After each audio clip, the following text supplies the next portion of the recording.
There is a lingering question tonight. How did the shooter get the weapons that he used in that massacre?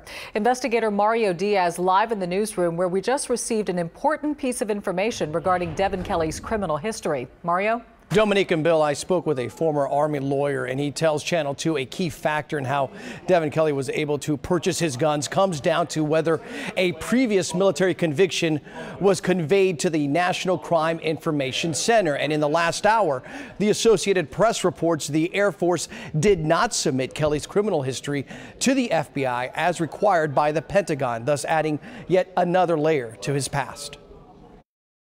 The Air Force tells Channel 2 Kelley served in logistics readiness at Holloman Air Force Base in New Mexico from 2010 until 2014. Kelley received a bad conduct discharge following a general court-martial in November 2012. He was convicted on 2 counts of assault involving his wife and child. Kelley received 12 months confinement and a reduction in grade.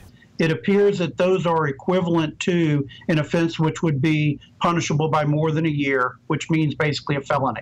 Rick Rosu is a former judge advocate in the U.S. Army.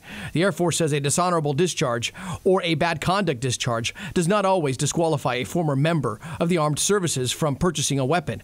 However, Rosu says the original charge, along with another certain provision, should have kept a gun out of Kelley's hands. The Lautenberg Amendment is basically, if there's a conviction, misdemeanor or felony of domestic violence, then you should not possess a weapon. In 2014, Kelley was charged with cruelty to animals as a civilian in El Paso County, Colorado. His neighbors called police after witnessing Kelley beating his dogs. The case was dismissed after Kelley completed a deferred sentence and paid restitution. Fast forward to this past June. Kelley got a license as a non-commissioned security officer and worked a brief stint as an unarmed guard at Schlitterbahn Water Park in New Braunfels, where he was terminated. Russo says he is not surprised that Kelley's conviction was never reported. As the result of a military trial, it must routinely be sent to numerous places, and for it to get lost in the shuffle, it is something that he can easily see happening. Live from the newsroom, Mario Diaz, KPRC Channel 2 News. Thank you, Mario.